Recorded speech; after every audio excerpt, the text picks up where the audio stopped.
Ah, yes, the clamshell is a two-person job. Oh, it's got a battery disconnect? Yeah. Ah, that's kind of handy. I don't know why. Handy if you remember to turn it on. Otherwise, you know, then it's the two-man job. I don't know why they got rid of that in the later cars. It's, I mean, you know. It is a nice little backup. I mean, it's really just want to keep the battery plugged in anyway. But is it all right to start it and move it? Yeah, because we want it warmed all the way up anyway, because we're going to check the mixture warm running and running. So yeah, you can fire up, put it wherever you want, wherever's a good space to have both doors open if we do need to get in there and adjust those trim pots on the ECUs, because they're down here behind the seats. Okay, so I'm going to kind of have the exhaust sort of facing the garage door, and then I'll open the garage door. Okay. Cool. So, yeah, so we don't die. That sounds good. I like not dying of asphyxiation. I mean, if you were, these would probably be the two cars to do it with. Oh, that one hurt my eyes pretty bad. Yeah, but if it's F40 exhaust, like, it's okay to choke on that. Yeah. I mean, if I die from F40, that's a good way to go.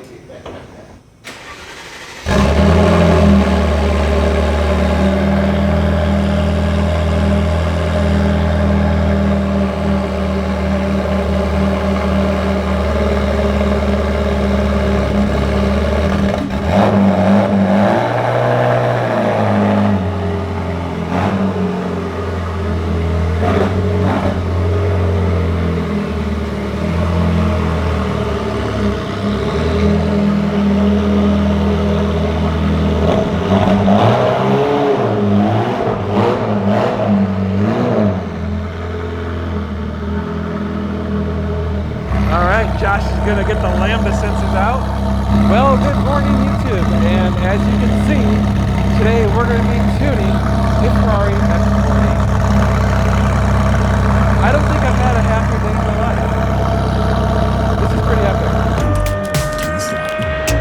So are you recording all of the nefarious activities? Hi Josh. Hello YouTube. So what are we doing today? Glenn has a little concern with the base fuel mixture tuning on the F40. They did the TV straight pipes on it, and when they're out driving it, it barks some pretty good flame out the back, which is cool, but being that the body's all composite, not so good. Yeah, it catches on fire fairly easily. So there's a little concern about what the mixtures are and the amount of fire coming out of it. So we're going to see if we can check and if needed, make a quick adjustment to the base mixtures. Tuning the F40 motor is a whole process much like the carburetors, because these have individual throttle bodies, right? So there's a throttle plate for each one of the 8 cylinders. Holy cow. But then they're also batch, because of the straight pipes. So I'm surprised that it's showing 14. Oh, it's kind of lean. it is a little lean, yeah. So what happens when you do catless pipes is you've increased the volumetric efficiency. No, it's got cats, no mufflers.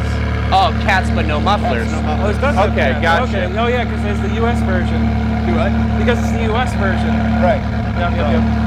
Well, I think what he was talking about is a lot of people get rid of the cats Yeah. and will have a muffler, so you have kind of the... But this has cats for muffler. Right. That's okay. That's why it's still pretty loud. Is this car on pump fuel or your fuel? Because that's worth about 0.6 of the point on AFR. Currently has like a mixture of some C16 and the 93. Okay, all right. So stoichiometric for pump gas, old like real gas, like they have, is about 14.7. Yeah. Stoichiometric for E10 pump gas, because the ethanol content is actually about 14.1. Okay. Stoichiometric means the natural burn, rate. Right. Ideal. Ideal, exactly. So at 14.7, with the fuel they have in it, is technically correct by the fuel, but Ferrari actually specifies they want an idle AFR of 14 flat, probably because it's a turbo motor and a wet mixture is safer for the turbos and for the combustion. So like, one thing I was mentioning was when you really look at the motor, it's an 8-cylinder with 8 throttle plates, because ITB, but you can see there's only 2 ignition coils, partly because of the limitations of technology in the 80s. Right. It's a V8 with 8 throttle plates, dual ECUs, but each ECU only has 2 ignition drivers and 2 injector drivers. Weird. So they're actually, the cylinders are batched in pairs. Weird. Yeah, so that's one of the reasons why making sure these things are all healthy and running right is super important, because since it fires 2 cylinders at a time, if one cylinder in the pair is running too rich or too lean because of a bad injector, which is fairly common now due to the age of the components, you can run 1 cylinder lean and you don't really know. Ooh. And you know, Bye-bye cylinder. yeah, it can cause some problems. Ooh. It's really scary on turbo cars too. Yeah. Especially old school turbos where there's not a whole lot of computers helping out. There's no NOx sensors. Yeah, there's not much going on. You don't have ionization in the ignition system. There's not much monitoring. So like this is a true what they call alpha N, where there's no real map sensor or boost sensor or a mass airflow sensor to help monitor the fuel curve and the timing curve. You get coolant temperature, you get air temperature, you get boost pressure, but it's really just to tell you that there's boost there, but it uses throttle angle to monitor and determine the fuel and ignition curves.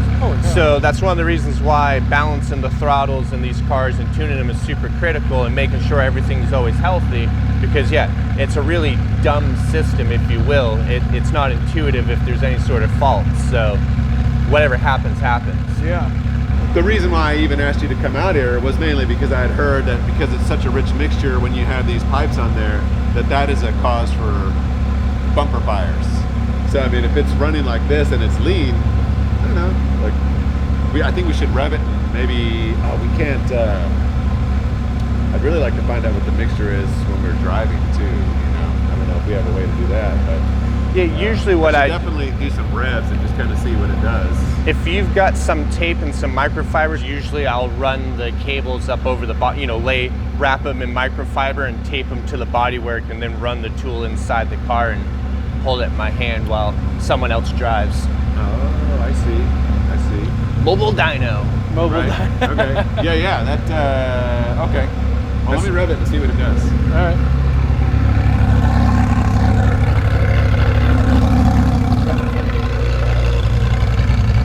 It's settling and idle right now too. You hear that? Yeah, it just suddenly. I'd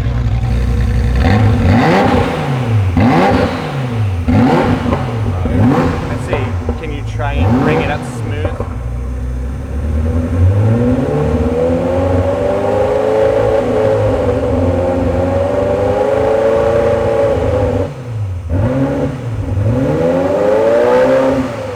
Remember, the throttle's really sticky too. Yeah.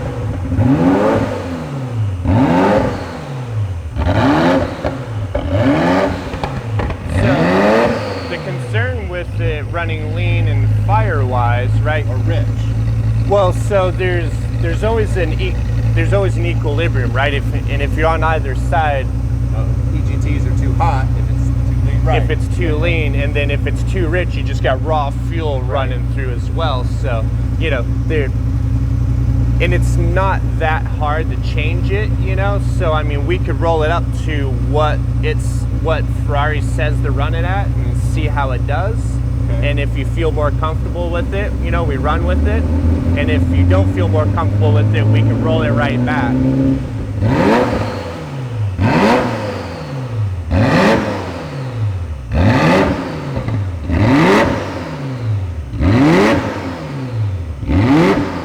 So I was hoping to maybe get a little bit of, I mean, I guess it's hard to build boost when you're not in gear. But I was hoping if I built, you know, it's not going to build. Boost gauge doesn't even. Not even waking up. Yeah. So now it's reading even a little. There you go. So it's in the high 14s, low 15s after playing with it there. Honestly, that makes me feel a little better. I was totally afraid and convinced that we would check it and it would be like 12 idling, you know, something crazy. Because it spits out a lot when you first start it, but you know. Well, the problem too is when they're lean, right? You can get lean misfires and stuff as well. So that's why, like, there's a bunch of commenters on the Lusso video about this Englishman who just uses a piece of hose down the Weber throats, you know, and balances it with a screwdriver. And it's like, right. I'm not saying you can't tune an engine that way, but I am not such a perfect human where I can audibly tell the difference between lean pop and rich pop. So I like to use things like measuring tools like this because, you know, as you're saying, you know the car barks flame and snarts and snorkels and stuff, so the assumption is that you've got a rich mixture. But then you put the tool on and you see it's actually favoring, you know, between where it should be and more on the lean side. So that's why it's always good to use equipment that actually checks it. And the thing of it is, you know, Ferrari says they're running at 14.0, but I mean, if we were tuning this car because we wanted it to go fast, not as a preservation thing, I mean, I'd run it at like a 13.5 idle AFR, because I mean, now you got all the fuel for all the power right off throttle.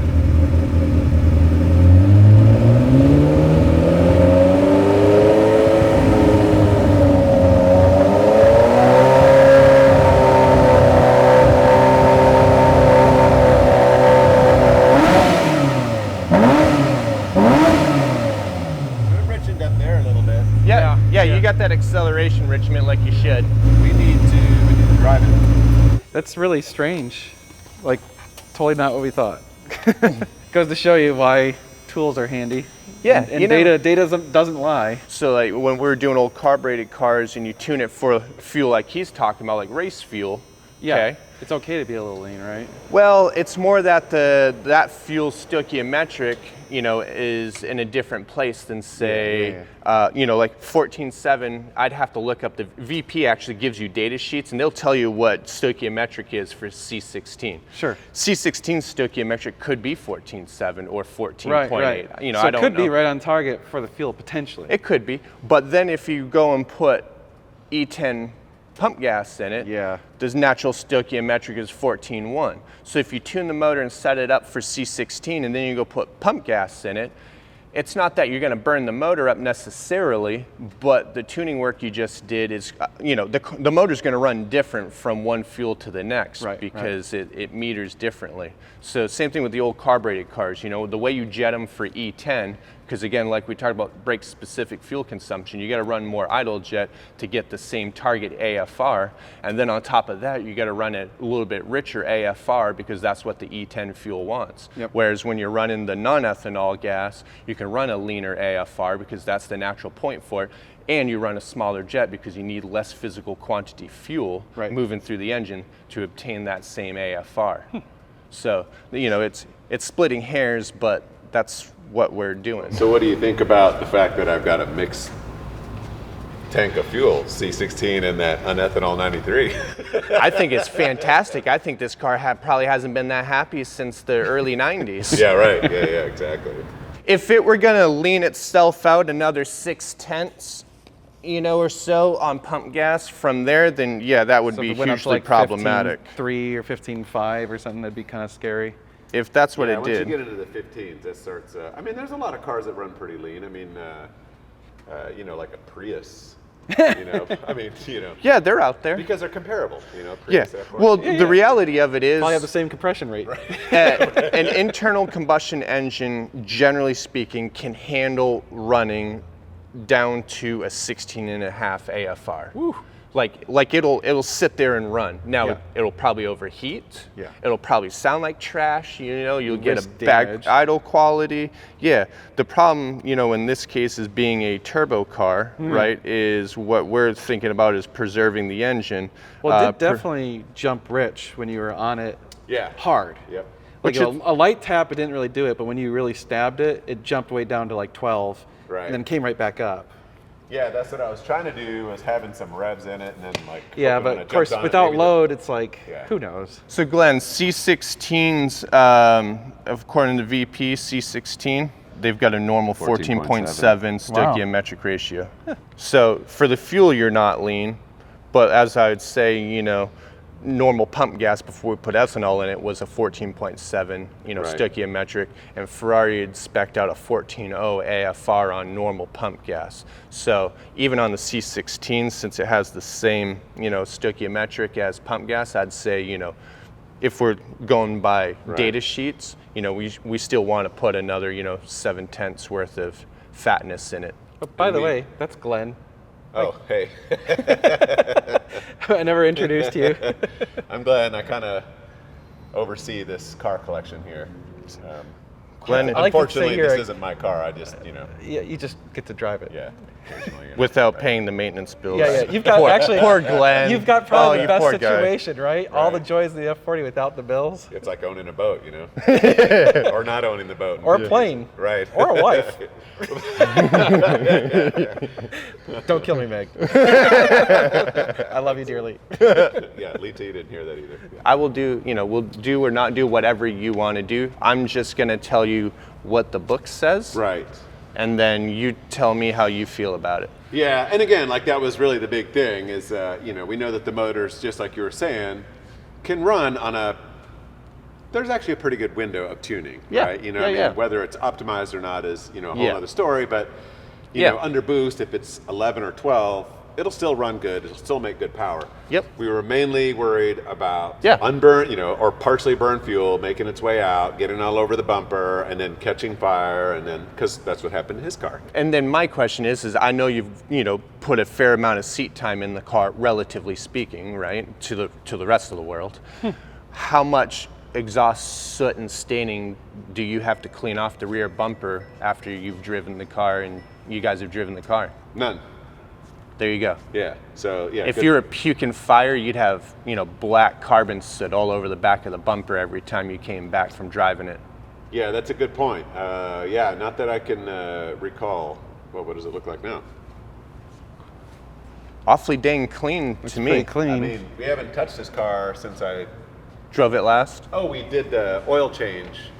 We changed the oil and flushed the coolant, and then the coolant system needs to burp a whole bunch of times. So Yeah. we've driven it around a whole bunch.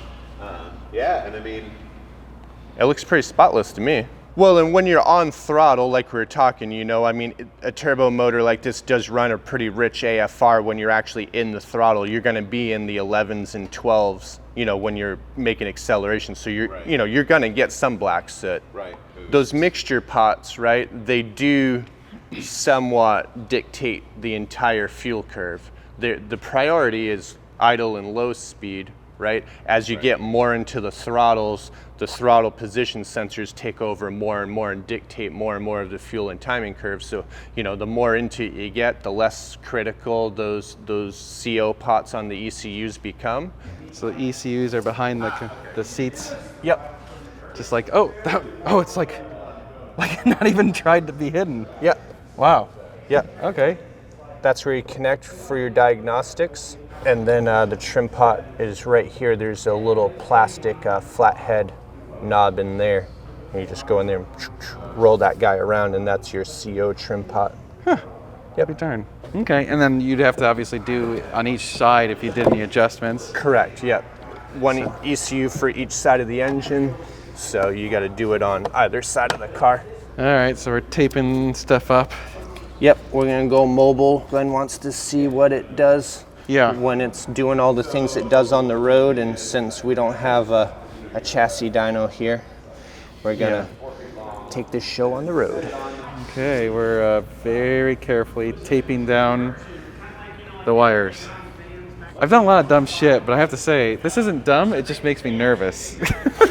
That's just paint, you can always put more on. Yeah, just expensive paint. And not much of it. They really didn't put a whole lot on these things. Well, no, man, this is a cheap car. You couldn't afford to put a bunch of paint on it back then. I just have to say, I've put my cameras in a lot of cars, but I've never been nervous, even though they're just on glass. All right, you need some Yeah, I'm help going to hand with this to you. There is, the 12-volt connector, and you got all that I'll there. say just Yep, go ahead and feed it through. Wade paint. All right, we'll let that lay there like that.